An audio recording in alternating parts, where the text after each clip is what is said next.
Good morning, everyone. Today we have a News to You Entertainment News article about Disney World reopening. How exciting is that? Let's read about it. Oops. Entertainment News, May 29, 2020. Disney World to open. Walt Disney World made an exciting announcement. Walt Disney World announced plans to open on July 11th. Walt Disney World is an amusement park in Orlando, Florida. This amusement park closed on March 15th. The park closed because of the coronavirus. So they closed because of the coronavirus, and they've been closed basically as long as we've been out of school, because our last day of school was March 12th and they closed on March 15th. So they are going to reopen on July 11th, and I'm sure there will be some restrictions. Let's turn the page and see. The park wants people to be safe. The park will limit the number of people. The park will not have fireworks and parades. People will wear face masks at the park. Other amusement parks had plans to open too.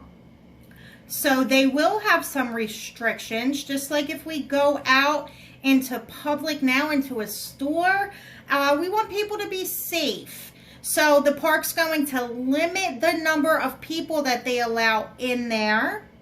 They will not have fireworks and parades yet. And everybody has to wear a face mask at the park. So now we're going to watch a short video. It's a news video about the park reopening. Disney World annual pass holder. Tell me why it's safe for me and my family now to go back to Disney. We've done everything we can to open up responsibly, taking the guidance of local health officials, state health officials, national health officials, plus our own well-qualified doctors on staff to create an environment, to create new operating procedures, to create new policies, to do new training, new standards of hygiene. Obviously, Central Florida is incredibly hot during the summer.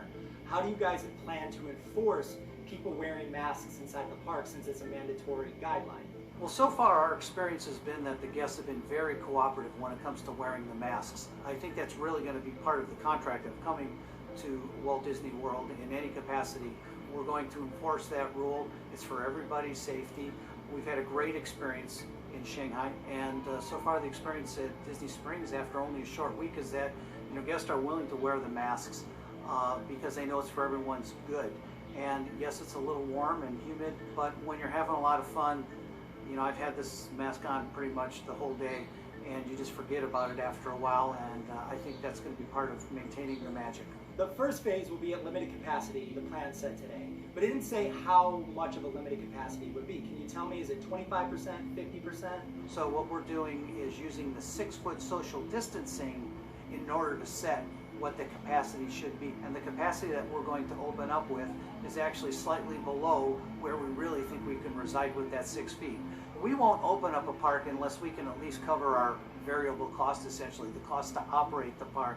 So then beyond that, it becomes a question of trying to cover your overhead and your capital expenses that you have. And we'll make some baby steps towards that, but we won't be essentially losing money. If you keep the parks closed, you eliminate the risks of any guests or employees getting sick. That's the benefit of being closed. Unfortunately, that puts a lot of your employees out of work, or at least furloughed for now. How do you balance those risks at each park? That essentially is the million-dollar question that I think all municipalities, as well as people that operate theme parks as large as Disney theme parks, have to deal with.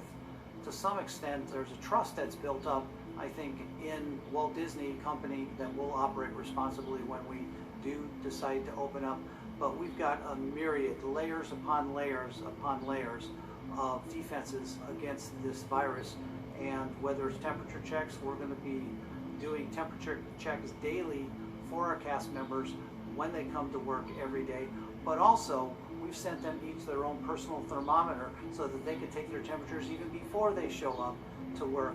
So we've got so many layers that we believe that we can open up responsibly, even though there is still a risk out there, and it's up to everybody to sort of evaluate that risk given their own personal situation. Are you guys prepared to close down again if there is a significant second wave later this year? Well, one of the reasons why we're moving so slowly and so deliberately and so cautiously is that we hope to avoid that type of situation.